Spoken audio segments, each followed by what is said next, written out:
Well, hey there, and welcome to Homa Live. It's Friday, and that means we are live here at the Academy. Hope you're doing well. We have a very special guest today. We're going to bring on Arthur, who is publishing lead here at Homa. So, without further ado, let's just get this underway today and welcome Arthur to the stream. What is up, Arthur? How you doing? Hi, Kevin. Hi, everyone. Great to that you're joining with me today. You've got some presentation lined up, which I'm super stoked about. But before we begin, would you be able to introduce yourself a little bit and tell us what you do here at Homer? Yeah, sure. Thanks a lot, Kevin. I think all of you know Kevin very well. On top of being an amazing guy, he's very knowledgeable about hyper casual, and it's always a great pleasure of talking with him about hyper casual. So I am. My name is Arthur. Arthur in French. I'm publishing lead at Homa, and my job on a day-to-day basis is actually managing a team of publishing managers, like Erwan that you met on Wednesday. I want to just take a couple of minutes before entering into the full presentation with many things into it, just to talk a bit more about the publishing activity at Homa, about the publishing team. We're working with studios, with people like you, and we're very happy to do so. In two specific phases, I would say, of the game development. The first part is prototyping, and I'm sure most of you are very well aware of prototyping because it's what we do a lot in hyper casual. It takes a bit of time to be able to master and have a hit. So there's a lot of prototyping, and then there's the whole pre-publishing and launch phase. These two phases are actually quite different, but they go very well together to go from a first idea to actually making a hit.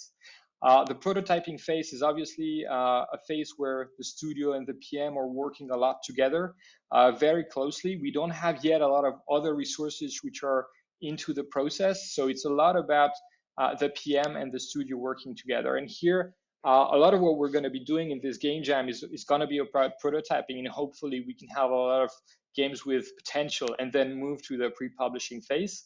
I think I want to talk to you a lot about prototyping on Wednesday for those who were in the stream. And if you haven't seen it, I really recommend to see it because there's a lot of amazing tips that he's giving you.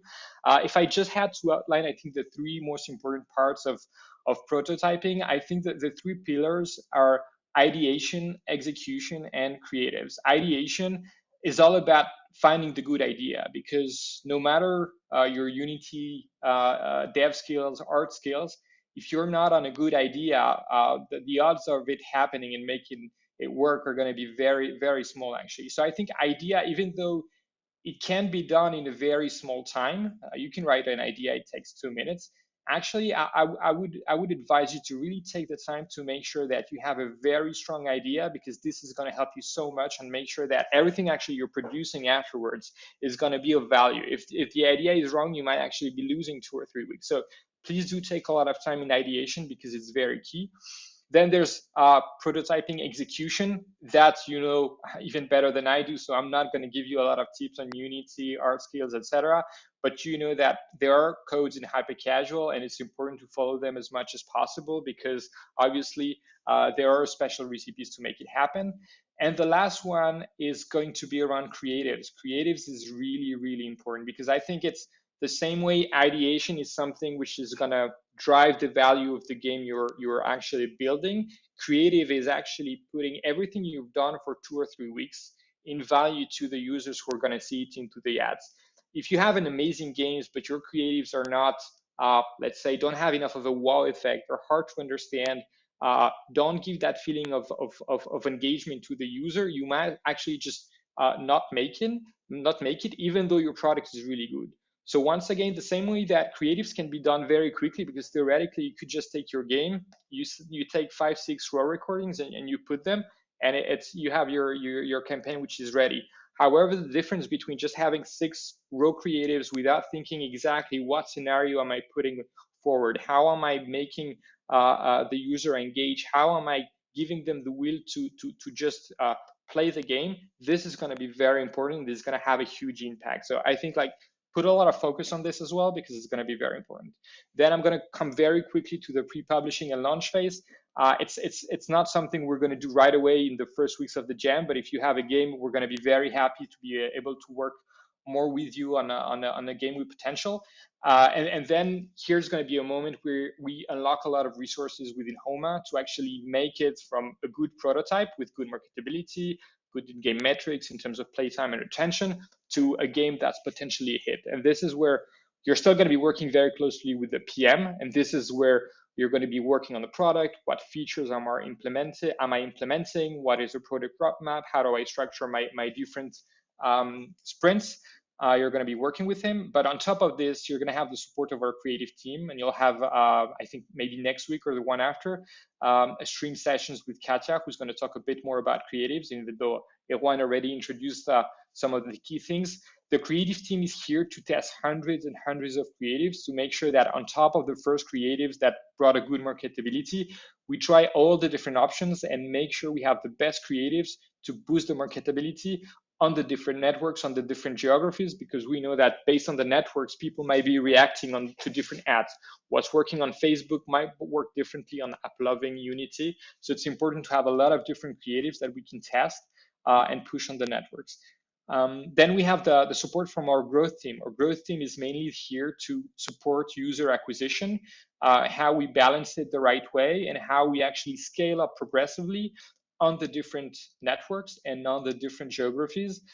Because once again, scaling on Unity versus Mintegral versus AppLovin versus Facebook is not exactly the same. So they're going to be helping us to do all this, and also to provide enough scale to do A/B tests as we are building on the product.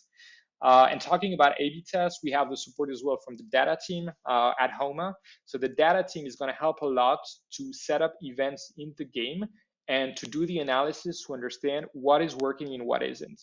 Obviously, when looking at other games, when working and discussing with your PM, you're going to have ideas of features you put into the game, which are linked to the core loop, which are core mechanic, to the level progression. But data analysis is going to be very important, because on top of your gut feeling on good ideas you could put into it, you're going to have an idea of how users behave with your game. What's working, what isn't? Is there a lot of churn at the beginning? Is it rather after? Are people watching my rewarded videos? Many things like that. And so data is key actually into building a key product. And we have an amazing data team that brings us a lot of insight on that field. And last but not least at all, we have a launch ops teams that can help and provide support as well. So what is launch ops? Basically, it's a team of Unity devs and artists that can help to accelerate and improve the game performance and the game development overall. Basically, it could be optimization, as in like the performance on the different OS, on the different devices, to make sure we have a good level of FPS across like all devices. And it can be also accelerating some parts of the game. While you were working, for example, on the core loop, core gameplay, the level design, level progression, they could be helping and working on implementing skin shop, another feature shop, some RVs, polishing a bit of art. And they help as well to make sure that we don't have any blocker to move quickly on the game. So that's kind of a bit of an explanation of actually all the things we do in the publishing team. And in this second part, you're still going to have your PM as main point of contact, because his role on top of working with you on the product, thinking about how we implement new features, where we implement it, what speed, how we develop them, he's going to be the one doing the link with all the different teams and additional resources that we're going to be onboarding on the products and projects with you. So that was it kind of for my first presentation of what we do in the publishing team at Homa to work with you. Fantastic. I mean, yeah, I mean, you said a lot of things relatively quickly there, and all the things that you just mentioned is just an incredible value add of what happens here at home. At every step of the way, there is someone looking at the prototypes, helping you along, testing all the data points that we can. And like Arthur mentioned there, you might have a great idea, but we have the data to back up to see whether that's not working or not. Do you spend your time fleshing that part out of it, or is that not working as well as we thought? The creative, the live ops teams, the people looking after your app store assets, your screenshots and your icons, everything is tested to an inch of its life, and it's insane. It's literally insane. As someone relatively new, now I've got the opportunity to understand fully what happens inside Homa. The value add is literally off the charts. And that's as soon as you get the prototype over to us, we can start testing it. And like Arthur said, if we see potential in one, someone will be in touch, and we'll then give you a publishing manager to work with closely and start doing the iterations and tidying things up. So thanks so much for clarifying all that stuff, Arthur. I know I keep saying Arthur, the English version. I'm rubbish at this French language, but It's fine. yeah, thank you so much. That's really cool. So before we go any further, if you've got any questions for today or anything like that, obviously you can head on over to the Discord. There's a link in the description of this video, or there'll be a link in your chat shortly. Before we go on, make sure you get yourself over there and ask any questions. And even if it's not necessarily jam related, we've got other channels in that server, so you can ask general questions on anything that Arthur's covered here today. We're here to help you. So if you're unclear, be sure to head on over there and ask away. So that is a great segue, really, to kick off today's more jam related stuff.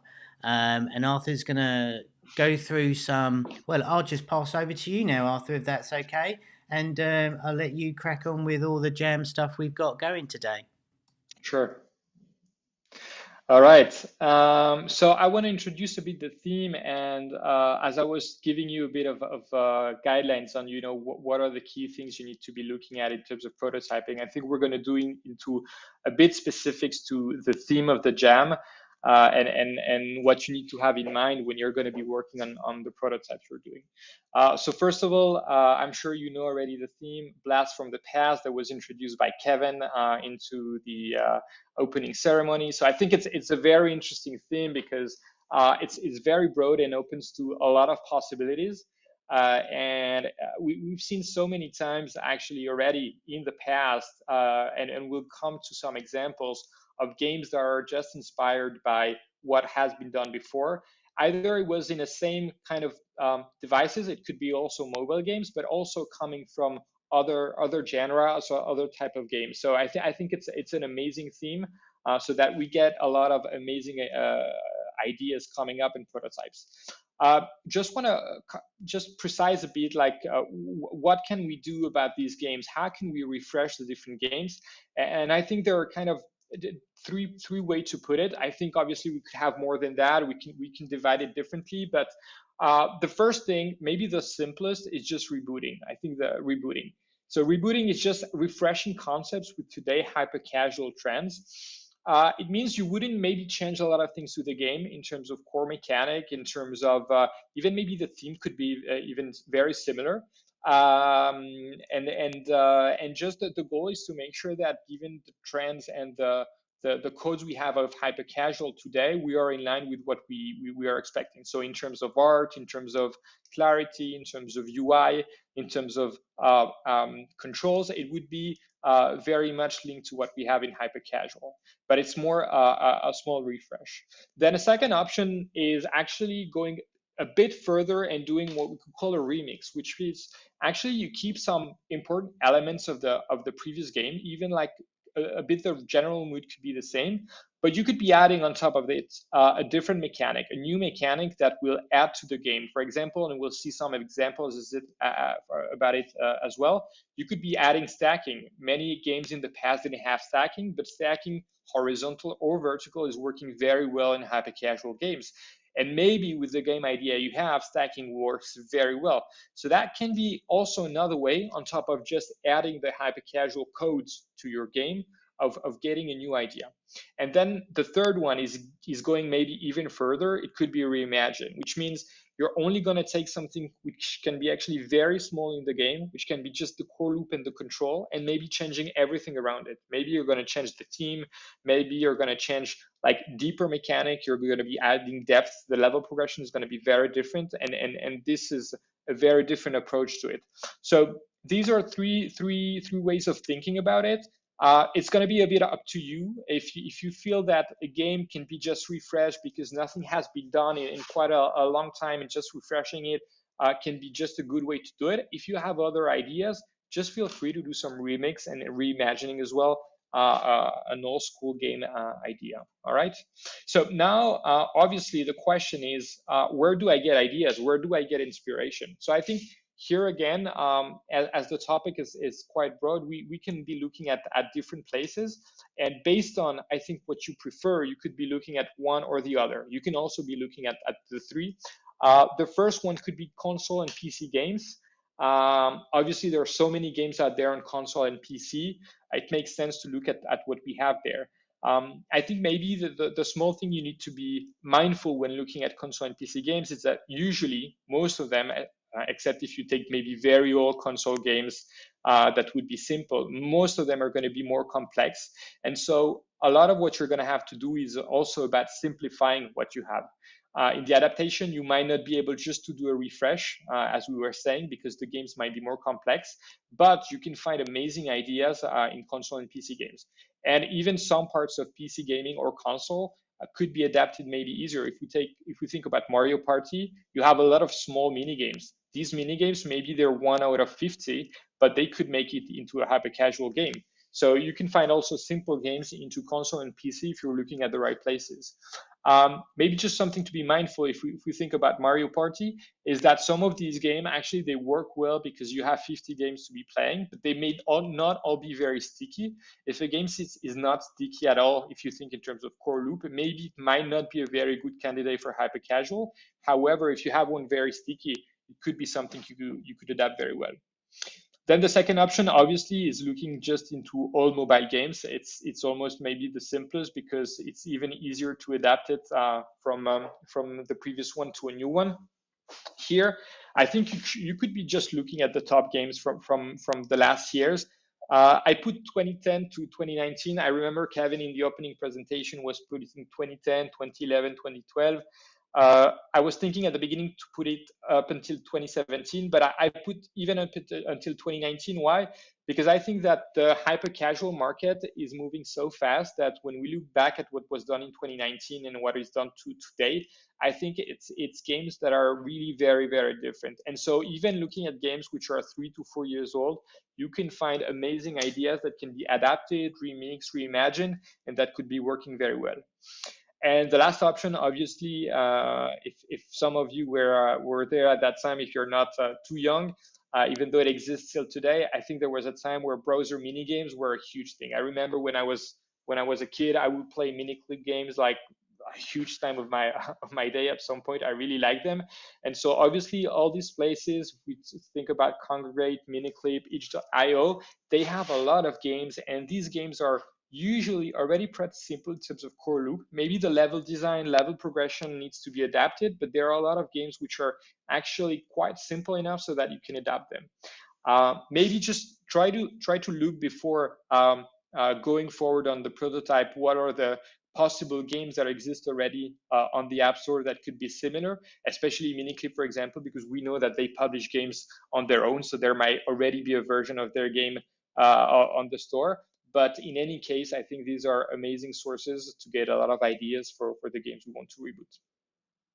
Now, I wanted to take just a small time to talk about the adaptations from, let's say, old school to hyper casual. And old school, as I was saying, can mean a lot of things. You can have like games which are from 10, 15, 30 years ago. Old school could even be like 3 to 4 years ago, because as I was saying, hyper casual is moving very fast. So obviously here I took a bit of the extreme. If I'm comparing old school and hyper casual, all the games will not have exactly that gap, but I think these are things you need to keep in mind in what you're going to be doing in your game. So I split it up into four kind of pillars. You could put it differently, obviously, but I think that the first one, which is like obvious, is really visuals. Even without knowing what the game is about, even without knowing what are the controls, what's the theme, what's the mechanic, visuals, when you see an old school game and a hyper casual game, is the thing that you notice right away, and you can make the difference. Many old school games are 2D, while we still have some 2D games that can make it in the top charts. I would say that really 90% of the new games are 3D or even more. So obviously, if you want to do hyper casual, I would advise you to go into 3D. Same thing as well on contrast. I think in the past, contrast was not a big like topic for some games because there wasn't so much advertising about it. It was just, you knew a game was good, you were going to play it. Today, you need to think that when you're building a game, you're going to have to do creatives about it. And because of this, contrast is very important, because this is going to drive a lot of attention to the eyes of a viewer on an ad. And so the more contrast you bring into the game, the more your creatives are already going to be ready to have an impact on the users. Pixelated assets that we had before, obviously now it's not working as well. I would suggest to go rather for high quality assets. High quality assets doesn't mean it has to be very detailed. It means it has to be really nice looking. So really nice looking in terms of texture, in terms of colors, and also in terms of animation. The animations are really important as well to give a real life to the skins, the characters actually you're creating to the game. From also a visuals perspective, I think that many games in the past had very crowded visual environments with, for example, sometimes very complicated UIs. Here, the simpler, the better, especially for the first prototypes. You're not going to have a lot of things. You're not going to have a lot of skins to propose to people. So keep it simple as much as possible.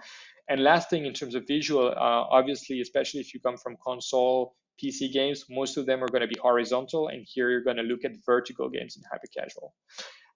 If we look at the theme, I think you could have some games that are already adapted to hyper casual, but in most cases, I would say not fully. And you're going to find usually two kind of situation. Sometimes the theme is going to be too specific or too niche, and especially I think about that maybe for console PC games, which usually target a very specific audience that are going to be into medieval fights, for example, or any other theme.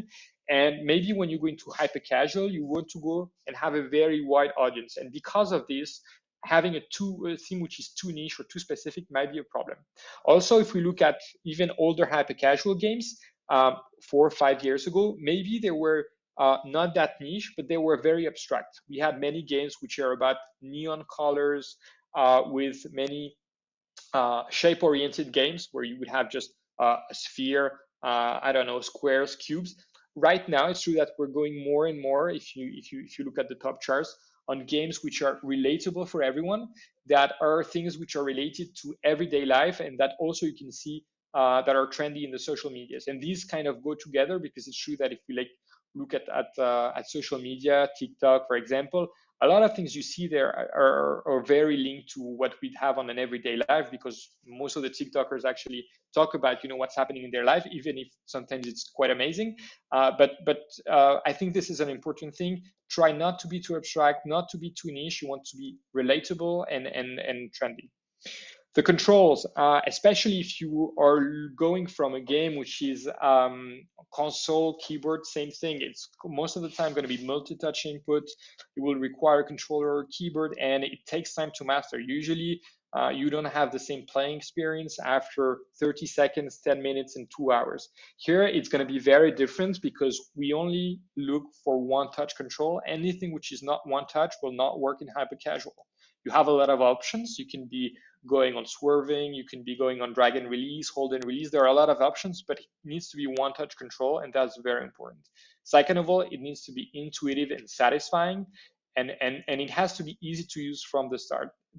Obviously, you can have a bit of ramp up on other things, if you have depth into your core mechanic, but in terms of control, you need to make sure that right from the first level, the user knows what he has to do. And then if we come to the last thing, the difficulty, of course, all the games are not like Dark Souls, where when you get hit by just one person, one time you die. But most of them, I would say, are still more challenging with a higher fail rate than what you have in hyper casual. This is going to be important as well, how you, let's say, balance your game in some way. And you're going to be looking for something which is more forgiving with a simple game mechanic and core loop and a very progressive increase of difficulty, which means that obviously you can go at a higher difficulty than levels 1, 2, 3, but it needs to be at the right rhythm. You might not want to have a fail at level 4. Maybe it's more for level 8, 9, 10, and make sure that it's really progressive as the users get to know more and more your game.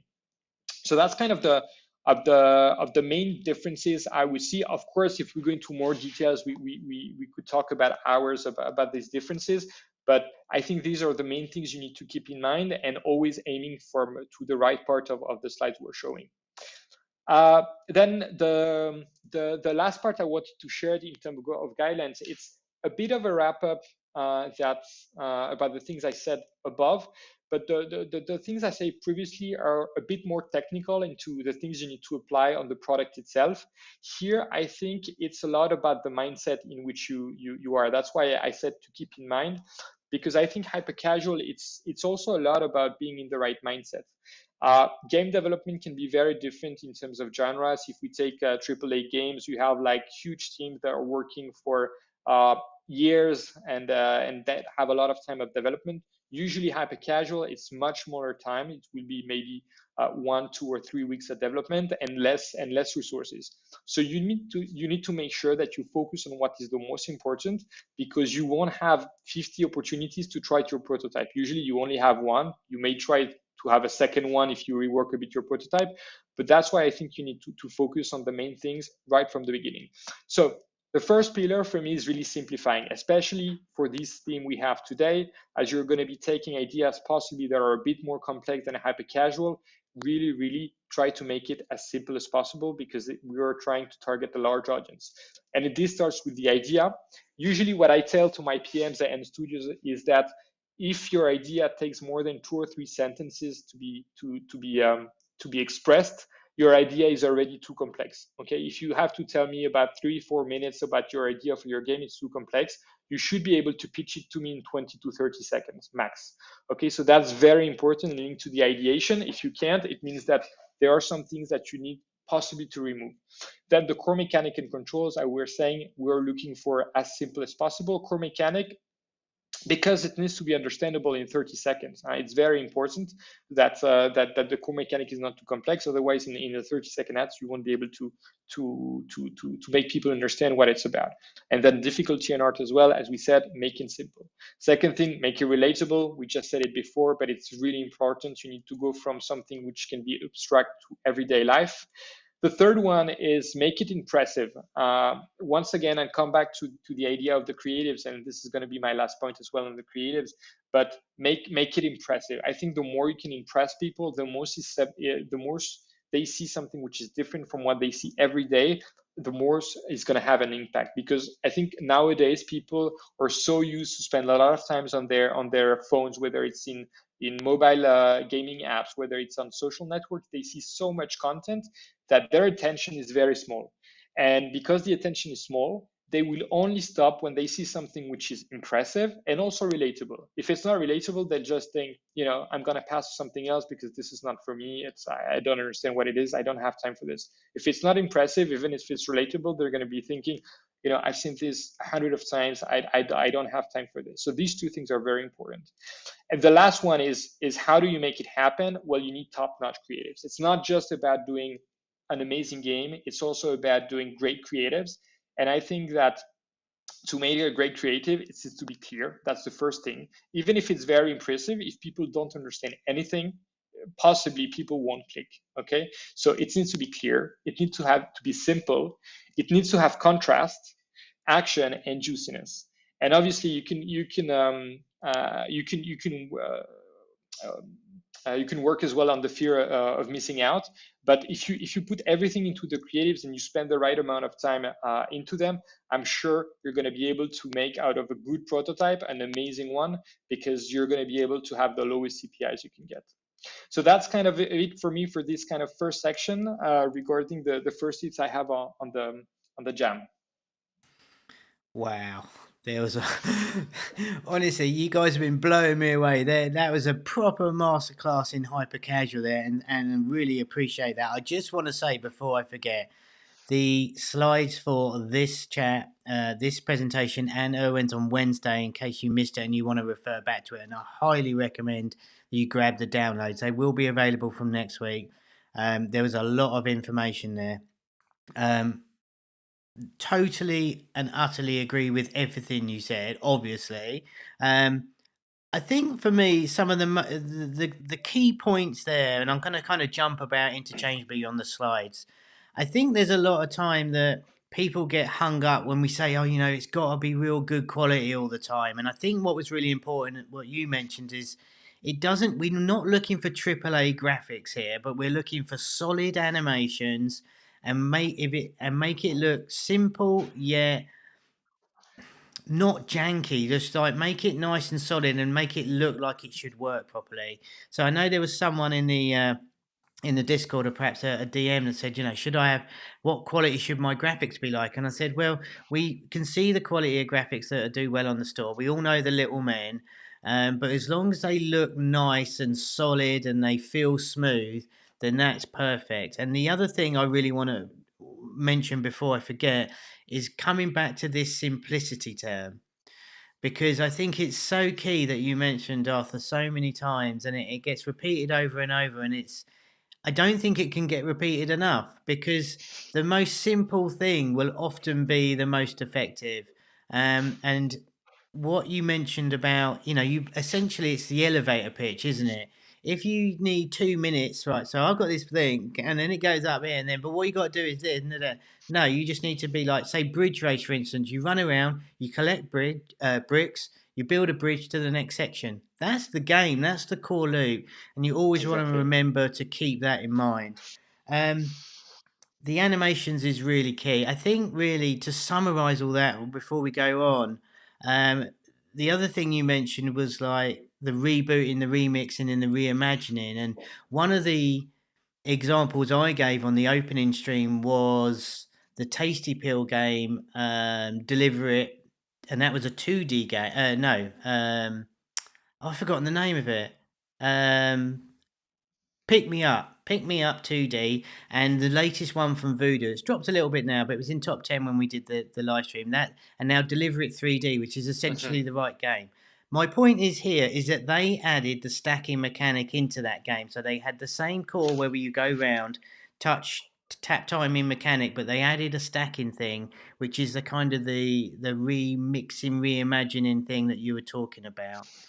Do you think, is there anything that you see in the market right now that's working particularly well that people could latch onto, perhaps? So we know stacking's been working well for the longest time. It doesn't seem to have faded very much. Is there any other core mechanic that you think, if you could incorporate that, that might be a really good idea? I know I'm putting you on the spot here, but you know. Yeah. So I think obviously stacking is still working, and we see it. Um, I think it was working already well, maybe 1 or 2 years ago. For example, Bridge Race was a huge game, and stacking was a big part of it, I would say. Um, this is a tough one. I think putting stacking is always good because it's very juicy. Stacking Yeah. is actually the visual impact of what you're doing. It shows a feedback loop right away. Um, what we have as guideline usually also in prototyping is what we call the signs and feedback loop. It means that when an action is about to happen, the first important thing is having a sign to understand what's going to happen. For example, if you have bricks laying down on bridge race, you kind of know that you need to pick them up. And if you're the green guy, you need to pick the green ones. Okay, you kind of know it. So that's the sign. It's very clear. You're green. The bricks are green. So it's very clear, very simple. And then when you pick them up, you need to have a feedback. You need to have something satisfying that shows that actually what you did had an impact. And this is where you put a feedback into the game. And when you stack these bricks together. So obviously stacking is a great way to do it because it's very clear right away. It's not just a number which is going up or down. It's something that you see visually, and you can see that when you have 50 bricks versus someone who has 5, the impact is very different in terms of look. So obviously stacking, you could go for it. um, in terms of mechanic, hmm, Yeah, the reason why I asked you, because I was buying myself a little bit of time, hmm, because that was the yeah. low hanging fruit. I was just trying to think what else has been popular lately, and I'm just Hmm, thinking about more like the merging or the transforming that we've seen a lot as well. So yeah. what was really interesting there, you talk a lot about the feedback, and what, when we do something in our game, we really want to make the visual impact of that. So when I do this, this happens, and you see it. Often we can Hmm, hear it, or you've got the vibrate, the haptic as well, to hmm, reinforce hmm. that the actions happen. But maybe the transformation might be another idea, where we've seen a lot of games, a lot of our games as well, that you go through and you transform into something else. So that's something maybe people could latch onto for an idea. Yeah, sure. I mean, last year has been a lot about, let's say, evolution runners in some way. Evolution, And yeah. so obviously we've seen that a lot, and I think it works very well. Maybe it's not 100% as strong, these kind of runners, as they used to be like mid 2021, but I think they're still very interesting. And even if it's not in a pure runner way, if you have collectibles, it can be with other mechanics. And one that you mentioned is really merging. And if we come back to obviously Merge Master that the one presented a bit last Wednesday, and that I'm sure all of you know about, it mixes both. It mixes merging and evolution, and you're always waiting to know, for example, what's the next evolution of the dino. So that's what keep you in the loop, because you want to know what's the next stage. And mixing these evolution and merging was a very interesting thing in Merge Master. I have the impression that merging, even though in the past it was working very well on casual game, I think now in hyper casual it's coming more and more, and merging can definitely be one of the possibly strong mechanics of 2022 in hyper casual. Yeah. Yeah, I agree. And I was just trying to throw some bones out to people watching this tonight. If you've seen that old game that's given you an idea, go, oh, that looks good. What can you do to add to that? Because that then immediately brings it right up to date from the games that you see topping the charts right now. Adding Mhm. that one to taking the core idea from the past, and that's Mhm. one way of adding that mechanic in to bring it more up to date. So it looks like a could be a perfect storm, I think. Okay, amazing. There's so much I want to go through. I've forgotten half of it because you packed so much into it, but perhaps we could move on. I think you got some more info and some examples coming up, and then we'll come back on afterwards. Sound like good? Yeah, sure, perfectly. Let's do it. Perfect. Okay, so the idea here was just to share a few examples from new to from old to new, let's say, so that it puts you a bit in the mood with concrete examples about what to look at, what has been changed, and how did it actually improve and renew the games. So I'm gonna take some games which are sometimes hyper casual, sometimes a bit less hyper casual, but even in hyper casual, there's a lot of potential. And that's why I was saying sometimes you need to look at games which are not so far in the past. And I'm going to start with Funrace 3D to Wacky Run. So I'm guessing all of you know both games because they have been in the charts, in the top charts for quite some time. And it's interesting because Funrace 3D was such a big game at the time. And when we see Wacky Run now, it feels like Funrace feel really old almost. I have the feeling that, when we see Funrace 3D, if there was some kind of game like that going out, I would think, it couldn't really work because it's maybe lacking some things that are expected into hyper casual today. One thing is maybe fun, even though the game is called Funrace 3D. I feel that actually Wacky Run has an additional fun effect that was added to Funrace with these kind of sausage looking characters that are running in a very weird way, and that they are also interacting very well with the core mechanics. So that's why I was putting as well core mechanic juiciness, because before it was just like kind of obstacles. You would get hit. If you get hit, you just start again. Here, I think what's really interesting is that you have cutting mechanic, you have smashing mechanic, and all this interacts very well with the main character that you have in the race. On top of it, it's also in some way a bit more forgiving, because the difference as well in fun race is that you would begin again from the beginning if you get hit. Here, as you see in Wacky Run, you get smashed or you get cut. Well, actually, you're just going to be a bit slower for some time and then recover your shape and continue.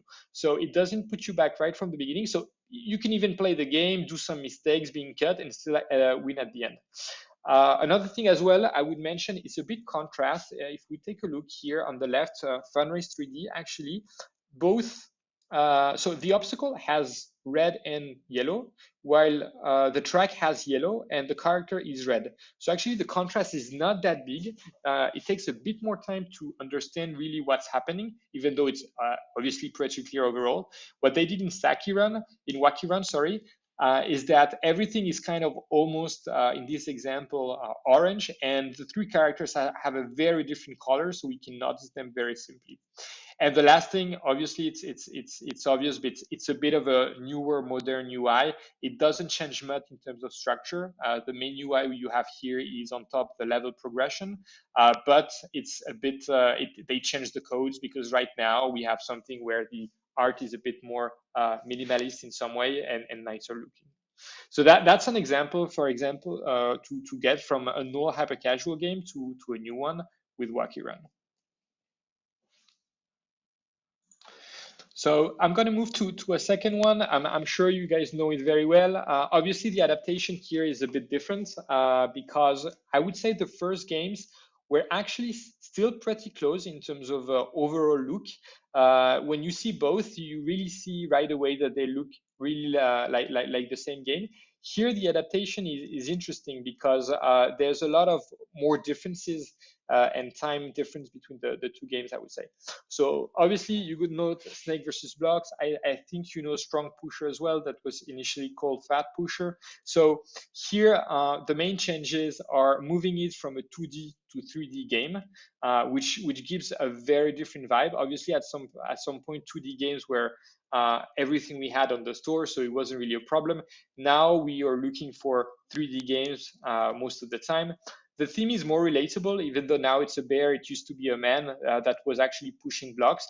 It made perfect sense. You would see the blocks and you were pushing them, and the stronger the block, well, it would take more time to push it. It's true that Snake versus Block, to be honest, even though you understand what's happening, doesn't make as much sense. It is not as relatable as what we have in the second game. Thirdly, I would say, of course, moving from 2D to 3D gives the option to have much more satisfying visuals and animations. Here you can see that the characters are very polished. And even though the game is very simple from the elements that are put into it, everything is very polished. The collectibles are very nice, the bear is very nice, and especially the animations. That's what I was saying exactly. This bear, does it look exactly like a real bear? Maybe not fully, but what's really nice is that the animations of the bear running, the bear getting fatter, the bear pushing the blocks is always very, very satisfying.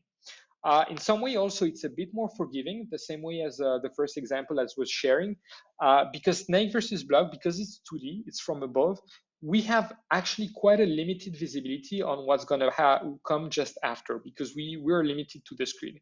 Here, because it's 3D, we have a different camera angle. The different camera angle gives us a lot more visibility on the next steps, and because we see better the next steps, it's easier to anticipate and know where we need to be positioning. It moved also from an old genre to a new genre. Let's say before it was, I don't know how we can call it. It's kind of an arcade game. It could be an arcade runner. And now it's a platform runner. Obviously, we know that many games, when we talk about a runner today, it's most of the time really a platform runner. And this is what we have today. And then on top of it, we can talk about the meta. Obviously, Snake versus Block was a much more simpler game. You have a much more extended meta into a Strong Pusher. Obviously, when you're going to be prototyping, don't think about the meta. The thing is to keep it simple. So once again, core mechanic, core loop, a few levels. So it's not the meta yet, but we still that in the construction, in the way that these games are built, it's much more complete. And then monetization is also different. We can see here that on the left, there are some moments where you can access through an RV to a specific booster. We're going to be eating more food to be stronger, and this is once again some things that we add on this kind of game.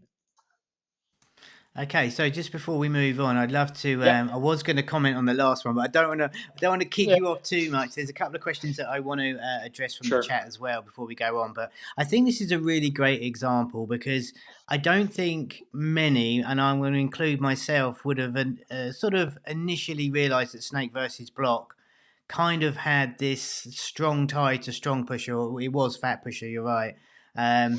So it's a really good example of how you can take a 2D game and put it into 3D. But looking at them side by side, they're exactly the same game, which I find fascinating. One thing that I wanted to pick up on from the last slide, what Fun Run did with opposed to Wacky Run, that is not easy for me to say, is that the contrast that you mentioned on there with the reds and the yellows. Oh, perfect. Yeah. So when you look at that, yeah, the reds and the yellows you're right. It doesn't the contrast there is pretty poor because you've also got that sort of pinky, sort of off red color for the water as well. But looking at why did you choose Wacky Run? I can't say it. Why, when you look at the one on the right, the contrast is so much clearer, and yet it doesn't diminish the quality of the overall game at all. And I think that's kind of something really worth taking away from is the fact that it doesn't have to be boring and bland around your main sort of gameplay area for it to be equally as like the same production value.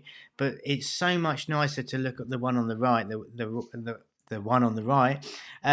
It's so much better to look at that one and so instantly recognizable what you've got to do and what's happening. And I think that the other part I wanted to mention is there's a little bit more juice on the one on the right, where you got the Sure. kind of the splats and that. So I think they're really two amazing examples of things to think about. And yeah, great to see these side.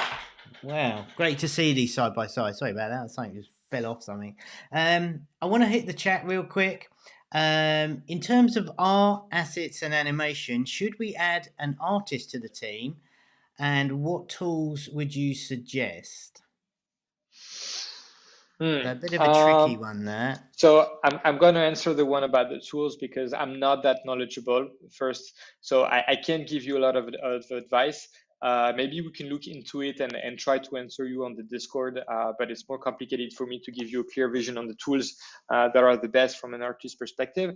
However, for the first question about should we have an artist, I would advise you to have one, honestly, because it makes a very big difference. And I've seen games in the past. I'm thinking right now of Multimaze 3D, for example, from Crazy Labs. What's interesting is that I had seen similar games before Multimaze 3D that were exactly the same mechanic. So it was a maze. There were balls. There were multiplayers. It was a circular maze, and you could turn it like one side or the other to actually, with the gravity, get them down. And these games that were tested at had horrible CPI because the art was very poor. There was a very limited contrast. There was no juiciness in the way things were multiplying, etc. And so, because of that, even if the idea had potential, the way it was executed was actually pretty poor. And because of this, the CPI was high. And it can make a big difference. So I would really advise you to have an artist. If you don't have one, maybe you can find people who are interested on this Discord. I know we have many people that could be developers of artists and form a team together.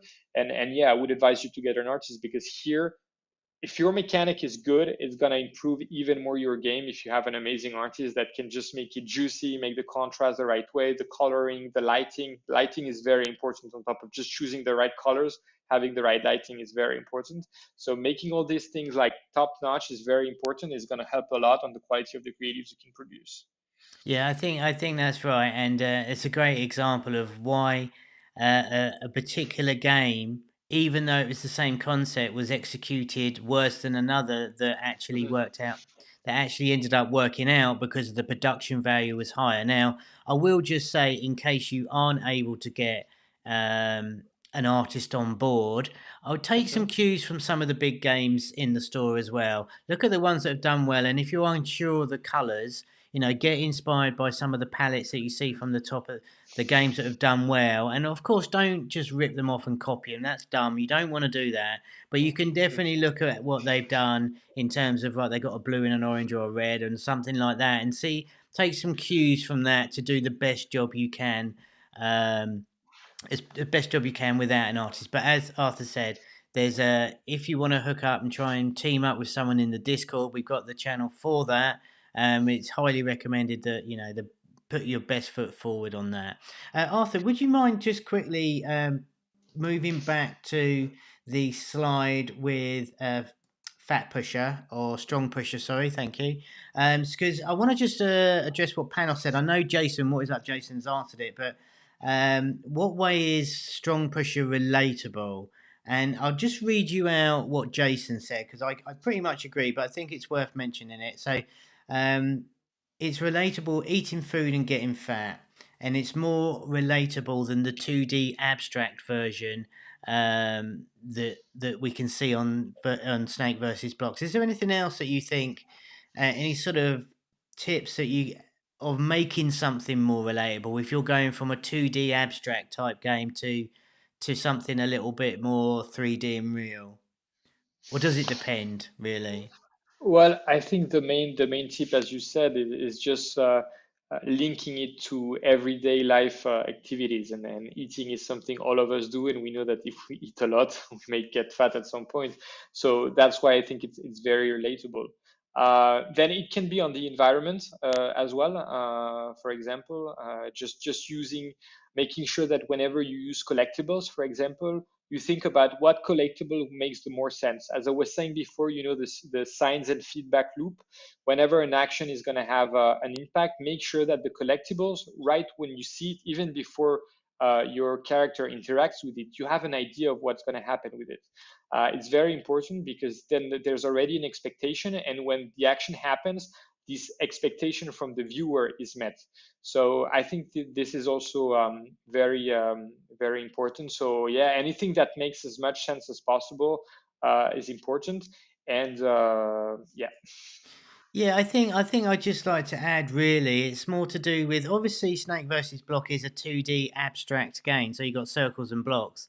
But with Strong Pusher, you've got a bear, and immediately you can relate and know that's a bear rather than some random abstract shape. So I think for the most part, if you can recognize what you're moving, that is instantly more relatable and recognizable. So I'd be tempted to say don't try and overthink it too much, but obviously, yeah, the eating too much and getting bigger, like we're all a little bit guilty of that at times. People can understand the concept, and as going back to the first part of the presentation, keep it simple. So we're Yeah, eating too much, and we need to get enough to, push the be fat enough to push the blocks. exactly. And when you're saying don't overthink it, obviously don't overthink it too much. But what you say also is very important. The time you use to think about the game, about the features you're putting in, the mechanic, it's time usually that you need to put into simplifying and not complexifying your game. If you spend a lot of time to add things, and at the end it might be very hard to understand. When you're asking yourself questions, it should be most of the time rather, how do I make sure people understand? How do I make sure people find it very clear? How do I make sure it's easy to understand? It's juicy, and not how do I make sure that I add on top of this like 100 features, because this at some point is going to be very hard to understand, and you're going to just miss your point. Yeah, I think that's super important, and I should have rephrased it. I think you're right. It's kind of the most typically the best games are the ones you go, oh, why didn't I think of that? It's so simple, and yet you're right. If you keep adding stuff on and adding stuff on, all you're probably doing is adding more stuff onto probably a not so good base. So take the time to think about exactly what the core is, and then think there's time to expand on that if necessary. A couple of Yeah. quick questions before we go any further. What Mhm. about Merge Master then? Do you fight with dinosaurs every day? Well, it's kind of So like what I said with the bear, but I'll let Arthur take this one instead. So I think the dinosaurs are a bit different here. First of all, they are relatable though in the way that everyone knows about dinosaurs, and so they are relatable in a way. They are more relatable than a sphere, than I don't know, just a cube, where usually you don't see a lot of cubes in the TV shows or things like that. People know about Jurassic Park. People have played with dinosaurs when they are young, etc. So I think the dinosaurs are not adding a lot of relatability. There might be somehow relatable, but they're adding a lot of, I would say, marketability. And when you were asking me a bit earlier, what mechanics are a bit trendy right now, it's merging, I think, works in some way. From a theme perspective, I have the feeling that dinosaurs are working pretty well. It doesn't mean that you just need to put dinosaurs in a game to make it work, but from a marketability perspective, actually, I think people are pretty much interested by dinosaurs, especially right now. So it could be something you could think of in some of your games. Yeah, you often see this that the App Store goes in waves. Either it's a mechanic or a theme, and you're right. Dinosaurs and are definitely sort of dinosaurs and monsters are definitely a thing right now, and people seem to have an appetite for them. But yeah, I Mhm. think for me, if I was to reiterate what I said, even though the dinosaur fighting dinosaurs is not typically an everyday occurrence. Obviously, when you see it, you get it, and that's the crunch. Do you understand what's happening? It would be a lot easier to merge a dinosaur, even though that's kind of random, than merging a couple of balls. You can understand it immediately what's happening when you fight dinosaurs rather than a stick fighting a cube or something, right? Ginny mentioned that bag to fit or fit to fat, how it was, is also another really good example of being relatable, where you ran along, and if you ate the burgers, you got bigger, and if you ate the broccoli, you got smaller, and all the rest of it. What is a good way to add a lot of variety without adding too many features? Asks Ryan. So, first of all, I think uh, maybe two parts to answer here. First of all, there's a lot with the level progression, and I think everyone shared about it on the first stream. And if you haven't seen, you can go and look at it. The first thing, if you have a lot of features, make sure that if you add them into the game, they're not all coming on level 1, 2, 3, and that actually you introduce them one by one. First of all, it's going to have two positive impact. The first one is that you delayed some of the features, so people have that feeling of getting new features as they go along onto the game. So it just helps you just on level progression. That's one thing. Second thing is it's much clearer for people when they have to learn one new thing after the other. And maybe the third one is that when you implement one feature after the other, you sometimes even have to do less onboarding, because when you just had one new thing, it feels natural. When you add four new things at the same time, obviously, if you don't tell people how it's working, then they're going to feel really confused. So that's the first thing. I would think about just delaying the features so that they learn them one by one. The second thing is when you're doing a creative, don't put everything into it. Don't put everything. Your level 100 could have like 10 different features in terms of level design, in terms of collectibles, in terms of animation, in terms of new skins and evolutions. When you're doing creatives, you might actually want to focus on one or two main things, and these are the things you want to display. And that's also why we're proposing and asking you to do a batch of 6 creatives minimum, because this is going to help you to actually show different features in the different creatives. The goal is not to have 6 creatives where you have all the features. The goal is more to have like a separation, and when you're going to be wanting to put one feature forward, maybe you want a different camera angle, maybe you want a different scenario, because it's not the same impact you want to put on exactly. So I would say into the game, put them progressively into the level progression. And for the creatives, just decide what you want to focus on. Maybe just having two or three max, and it could be just one, even just one key feature, evolution or whatever happens that you really want to focus on a specific creative. Yeah, that's that. I mean, yeah, that's exactly right. I mean, and I think the important thing to remember there is like staggering your new things when you introduce a new mechanic or something new in your game. It has a multitude of purposes there. Like you said, the onboarding. It kind of works as an onboarding thing. So now the first level, I've just got something I work out how to control it, and now the next level or whatever, I've now got to avoid this guy because he's going to kill me, and you spread it out there and you let the player learn through the game. And the second part really was the creatives. Like, don't slam it all into one video. You know, do separate the features or the different parts of your game and try them out to see which works best in your marketing. So we're going to have to rewatch this stream, guys, because there's so much in here. You have to pick it all apart. Gilly just said you could also add some variety by upgrading stuff, which I think is a great idea. So you start off with a little sword. What is it? Count Masters does this. You start off and you get like your rubbish wooden sword, and at the end you can upgrade, and now your sword's a bit more powerful. And you go through and upgrade, and then you get a helmet to wear. So you could think about that upgrading items or objects that you already use. Maybe you get faster or something as well. And I'm going to butcher this name, but I'm going to say it's Klebe. Says, I guess relatable is more about being able to feel like you're the player and not so much about the player doing things that you do.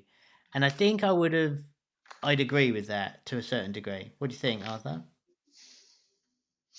I think it can be both. At the minimum, the minimum thing is that it needs to be clear, and for it to be clear, it needs to be relatable in some way. It helps a lot. So I think the minimum thing would be this.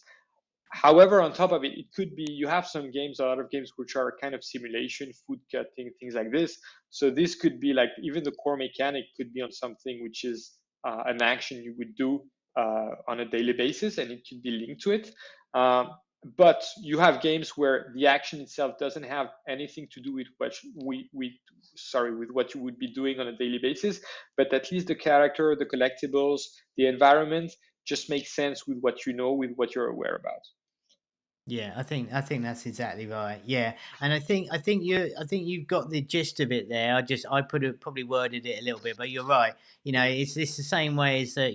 We wouldn't all go in so the voodoo game, the slap me one, where you wouldn't run along the street slapping people, but you can totally relate to it and you know what's happening. Probably a bad example, but hopefully you get the point. You can understand it instantly. I think is the biggest takeaway. Arthur, I think I'll let you go on. I know you've got a few more examples, so perhaps we can move on and take a look at some of those. Yeah, sure. So if I move to the next example, you might know it. So actually here, what's interesting is that the games are very, very similar. So it's actually the same studio that did both. The first one, I think they published it on their own. Then the second one, they did it with Supersonic. But I think what's very interesting is that they're not changing that many things into the game. But thanks to the small things they're changing, it just works a bit better and it works into the hyper casual markets. First thing is moving from horizontal to vertical. So actually, you can see that it's just the same game in many ways, but it's very well adapted to a horizontal screen. So here, obviously, I think right from the beginning it was very well adapted because when you see the left screen, you can see right away that the right and left part of the screen are not really used. The right and the left part, it's mainly the whole environment, and so it's very easily to adapt. So, but that's the first thing you need to do. Second thing is, as we were saying, it's a relatable environment, and I think it connects very well with what we're saying. Obviously, the action which is happening in going balls, it has nothing to do with your everyday life. You're never a ball rolling on something like that on top of almost in the sky. But what they have done is that they have put a more relatable environment somehow because they have put a wooden track, and on top of this, which is very enjoyable, you have all the SFX, which is linked to a ball rolling on a wooden floor. And this is actually something we were aware of. I mean, we have all heard like balls rolling on a wooden floor. So it's actually enjoyable to hear that sound. And so that are these are elements that are much more relatable. Same thing with the overall environment. You have a city, or usually you can have other kind of environments. All of them kind of make sense versus the previous one where you had just kind of hexagonal shapes that were here and there. What they change as well, simplified and modern UI. Obviously, you can see on the left, you have a lot of things, top right, top left, top center. Here, it's much more simple, and it's also more relatable in the way that you understand right away what you have in the UI. For example, the 5 balls you have on the top right, well, you understand if you play a bit the game that it's actually 5 balls.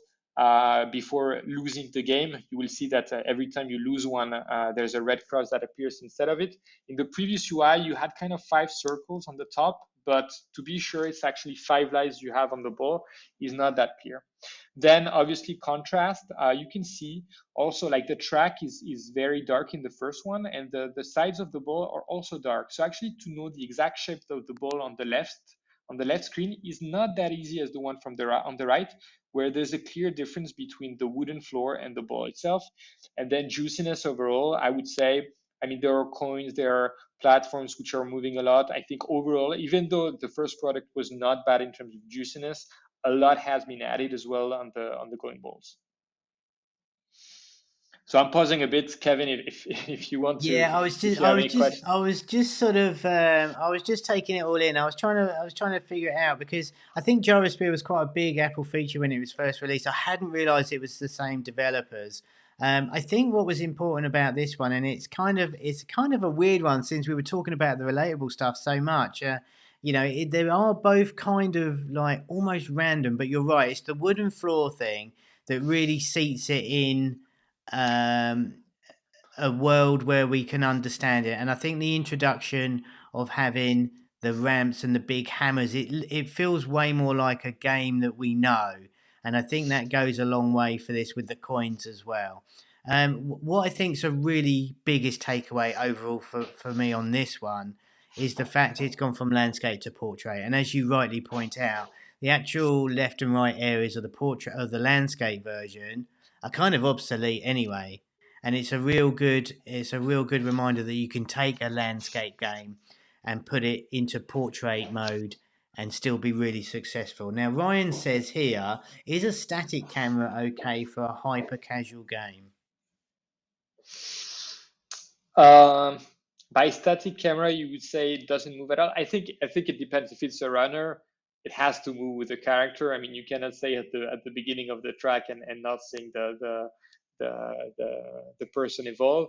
However, for example, if you have a puzzle game, you can have a static camera, and it's just like what you are going to be moving pieces into the puzzle, but you might not need to have the camera moving at all. So I think it really depends on the genre and the type of game you're doing and what suits best. Sometimes it's better if it's dynamic, especially runners, let's say. And obviously for puzzles, even though some puzzles could have a changing camera, many have like static. For example, Merge Master, it's always a very static camera. You merge the units together, you see the whole thing, and you don't need to change the camera angle.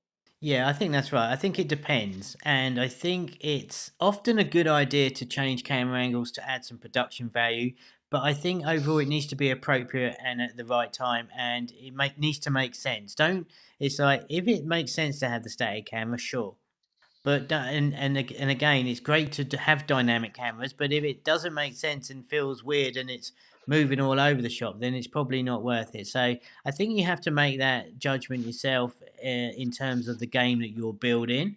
Perhaps even try two versions of it and see what feels best when you play through it. Mm-hmm. Maybe even have one level that's static and one that isn't. Play around with this kind of stuff, see what works best. And I don't think there's a right or wrong answer then. It kind of depends on the type of game. So I'm going to pass it back to you to see another example here. Mm-hmm.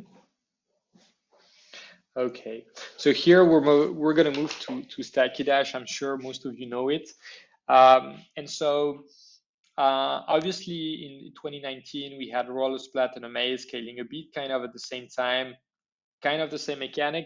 Between Roller Splat and Amaze, I wouldn't say there's a big difference. Obviously, the mechanic is slightly different in terms of animations, but if you have a game like Roller Splat, I wouldn't advise you to refresh it by doing a game like Amaze because they look a lot one like each other. However, it's interesting the transformation that they did to move to Stacky Dash. So actually, what's interesting is that the two games from the right are from the same studio, but at very different times. And they wanted to do a game which was kind of inspired by Amaze Roller Splat in the level design, but adapt differently. And let's say they kind of I put it relatableish because it's maybe slightly more relatable because instead of just having a ball into the game, you have a snake that you can see that's getting a bit longer and in some way can be a bit more relatable, but I think it was still not hugely relatable. What they added is actually here, that's an example of mixing actually an old game with a new mechanic. So they wanted to add an horizontal stacking in the game, and that's what they did. However, the game was somehow less forgiving, I would say, because you had actually a fail scenario, while in Roller Splat and Amaze, I mean, the only fail scenario you have is just thinking you cannot make it and just quit the level. but you can be trying over and over and over to make it happen. Whereas in Gobble Dash, it wasn't exactly the case. And so Gobble Dash was a very small game. I mean, very small. It had maybe 1 million, 2 million downloads, something like that, which is still fine. But it's true that compared to Roller Splat and Amaze, it's much smaller. And so sometime later, they thought it was still an interesting idea and they wanted to rework it. And that's how they came up with Stacky Dash. So first of all, it's a bit more relatable.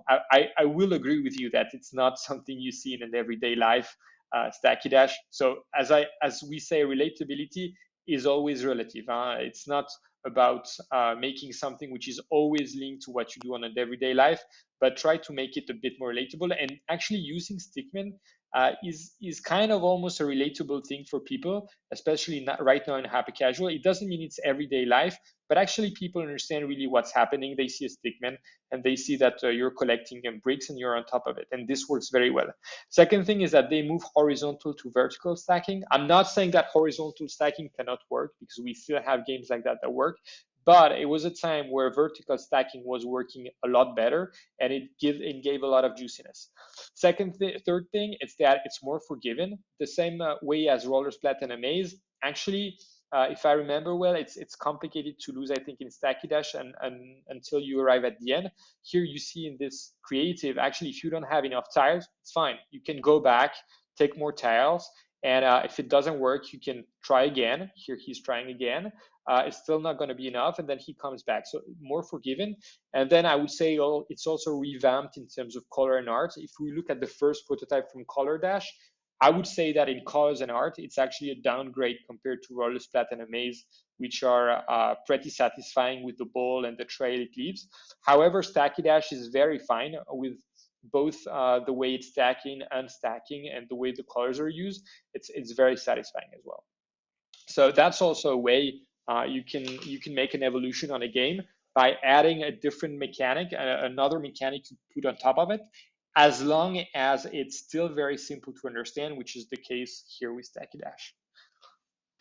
Amazing. So yeah, it it brings back bad memories for me of the amazing roller splat, because like you said, there's no lose scenario, and I was terrible at those games. I would spend hours trying to fill in those stupid things, but I think it was really cool because we're looking at Gobble Dash. Obviously, it's got Pac-Man esque, right? And Yeah. it's got that thing, and obviously the lose state there. You can like go back on yourself to kill yourself. But I think there's some other information about Stacky Dash out there that's from the developers, where they went through different versions of the game and added these different sort of variations into it. And again, there's no lose; you can just go back and pick the tiles up. And I think it's worth mentioning at this point as well. It's just like just to go back to this relatable, because I feel like we need to like crystallize it. It doesn't have to be relatable, like Arthur just said. You know, the humanoid figures make it instantly relatable to a certain degree because you understand it's a stick man or whatever.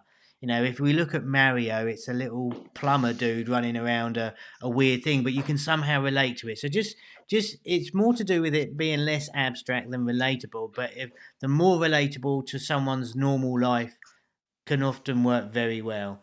Um, the it was funny as well because we were talking about the camera angles here, and like on cue you pull up Roller Splat and Amaze, which obviously have a static camera, and Stacky Dash obviously moves along throughout the level with that. So I think that's again is a great illustration of for the camera thing that. Sure. I mean, it would be weird if these cameras were moving in the sort of one level screen games, and I think it really depends. And there's obviously on Gobble Dash, there's a camera change when the snake completes the level and he goes up the pole. Um, I really like the fact that the colours and art changed from the original Roller Splat to Stacky Dash. I think it's a great evolution of the same mechanic, but obviously they put a lot more work into changing it up significantly. So I really hope that is helping. Um, I think is there any more stuff from you today, Arthur? Or I have one last slide, all and then right, I'm awesome. gonna Right, let let's you guys go. yeah, no, not at Uh, all. Let's I go. I Let's have just yeah, I have just one. So that one, I think you know both games. I'm guessing. I had to put it because when people define hyper casual, a lot of people define the start of hyper casual with Flappy Bird as being the first hyper casual game. Obviously, some people might disagree and put a different starting period, but we could take that. And what's interesting, even though Flappy Bird is not available anymore in the store, is that even that game, which was the first one, you can have like interesting adaptations, and one was of them was clearly Flappy Dunk. Even the title says it. And once again, it's about making it slightly more relatable. Obviously, it's not hugely relatable, but because like we don't see a lot of basketballs with wings on them, but you understand very directly what's happening here. You have a basketball, you have a ring, and you need to put it into it. The ring is red. Why? Because in basketball the ring is red, so it's relatable. That's what actually relatable. If you had a blue ring, maybe it wouldn't be as clear right from the beginning. So once again, it's not about that action specifically, everything being fully relatable, but making sure that everything that you can make so that people understand, it's into there. It's also a revamped mechanic because like the obstacles are actually very different. It's not like up and down. It's you can go actually up until the ceiling and until the floor. You shouldn't touch them in Flappy Down because you will lose. But the mechanic is actually still quite different because you need to go into these hoops and use gravity to release at at the right time and get into these loops, into these hoops. Same as well, they added depth to the game because actually Flappy Dunk at some points is just a game where you need to pass into the different between the different pipes, but it's that for all the game. There's no better way of passing through the pipe. As long as you manage to survive, it's good enough. Here in Flappy Dunk, well, they even show you into this kind of the noob versus pro. Well, the pro actually is going to do a lot of swish. The swish are going to double his points, and when doing so, double, triple, quadruple. And so actually you can be playing very safely or trying to get only swishes and get more points into it, and so that's bringing more into the game as well. Juiciness as well, I would say, because you have more interaction with the environment. Flappy Bird, whenever you touch a pipe, you would just lose. So it wasn't a very juicy game, I would say. Very frustrating, of course, but not very juicy. Here, it's very nice actually when you play the game because very often you're going to be having the ball just hitting the ring first, and you never know exactly if it's going to be a rebound good enough to get it into the hoop. So that's also very satisfying. And I would say overall as well, Flappy Dunk is also a bit more forgiving than Flappy Bird, even though it's not the most forgiving game in hyper casual either. I think it added also on top of that to the game. So that was the last example I wanted to share with you today. Yeah, very cool. I don't think we could have ended the examples without the Flappy Bird. I'm pretty convinced we do not have time to argue whether Flappy Bird was the start of hyper casual. I'm not sure I would come down on that side at all, but that's for another day. But yeah, I think firstly, thank you for all of that info today. That's just been amazing, and I hope everybody watching along has got the value and it really cemented the idea of what we're trying to do with this jam. The fact that these old mechanics were good and popular for a really good reason, and Flappy Bird especially.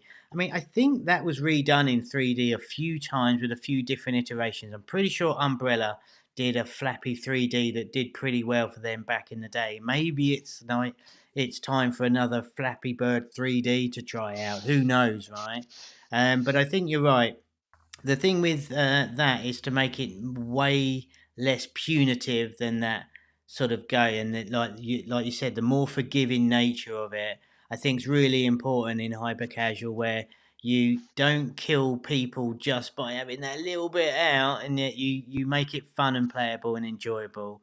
Um, the slides will be available for this next week. I urge you to rewatch this today at some point and download the slides when they're available next week. Arthur, is there anything that we can do to summarize somehow, or maybe some passing comments or thoughts that you might have on some overall thing that you want to impress on everybody to remember? We've gone through the simple and all the rest of it, but if I had to squeeze you for that one, or two, what do you think's the most important part here?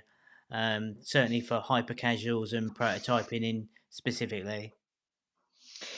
Um, I would say it's something that I already said before, but in prototyping, there are three pillars: ideation, execution, and creatives. We spend always a lot of time on execution. Do not undermine ideation and creatives because they're going to be a huge booster for you. So that's the first thing I would want you to have in mind.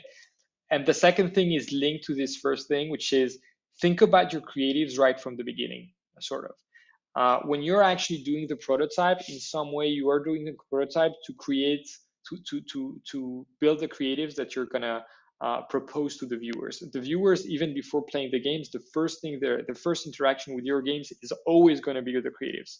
Never is going to be playing the game directly.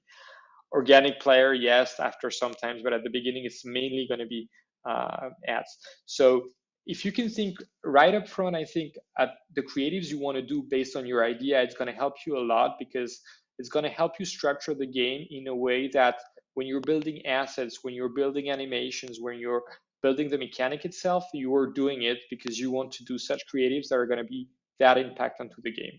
So that would be my main advice because it might earn you a lot of time actually spending the right time on ideation and making sure right from the beginning you think about the creatives because then everything you build goes into that. So that's I think the 2 points. Maybe the very third one I'm going to link it to ideation as well. Uh, I said it like make things impressive. I think what needs to be interesting is that your idea needs to be impressive as well. Sometimes I see ideas where I have the feeling that they're just an idea written on a piece of paper with like just descriptive. What I would advise is whenever you have your idea, you think right away also, what is amazing about my game? Because obviously, most of the time, this is what you're going to be wanting to put in the creative. But ask yourself, what is going to be amazing? Why is this game going to be different than others? And why is it going to be making a difference versus all the other games in hyper casual that we have today? So that would be the things I would have in mind for the prototyping.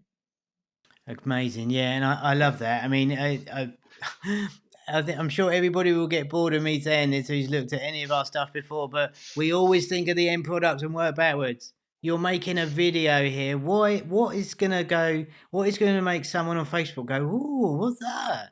That is what you need to be making, and it's got to have that wow factor. And the closer you can get to that, the better. And I think what Arthur said is absolutely true. Make sure that you've got these moments in your game and try and make sure that ideation process is so crystal clear before you start one line of code. Make sure that you can think of, right, this is going to be my screenshot, this is going to be my video, and take the time to think, is it interesting, amazing enough even though you haven't started anything? Can you imagine it? How it should be to wow your audience straight off the gate? Because if you're lukewarm about it at the start like that, you're going to struggle moving forward. Now, obviously, as you keep building, ideas will come. You know, motivation and ideas come from doing more than like thinking about it normally. But you've got to have that really strong idea of how you're going to wow them straight off the gate. All right, I'm going to start to wrap that up. I have trapped Arthur for way longer than I said I would today. So, from me, and I know from everybody, as from Jason's just written there in the chat, thank you so much for taking the time and creating all your presentation for us today. Um, Most of all, I think the three pillars has been my best part of today. Out of all of it, I really like that. I haven't really thought about that before, but I think that really crystallizes the whole process. And like I said, if you haven't done already, make sure you get over to the scheduling page where we'll have all the downloads for you and replay of this coming on Monday. All right, so good tips. Really, thanks from Diego. Wow. And Ryan says, really enjoying these talks. And Moonjump Games, thank you. Very insightful. Yeah. So if Thank you, you like everyone. this, make sure you give it a thumbs up as well. And that'll let Arthur know that you've enjoyed it. And we got a rocket ship from Leatia thingy thing. So, with all that said and done, that's going to wrap it up for me. Arthur, thank you so much once again. And don't forget, people, you can join us back on Wednesday where we'll be doing some game breakdowns, much like a regular Academy Live if you've ever joined us for those. When, again, I'll be twisting a publishing manager to come on and giving you the world-class advice that you can only get here at Homa. Panel says thank you. Flo Bell says thanks. And Valentine is thanking everybody in that chat on our behalf. So with all that said and done, that is going to go and wrap it up for today. So thanks again, Arthur. We will catch you next time. So we will say goodbye for now. Thank you, Kevin. Thank you, everyone. Goodbye.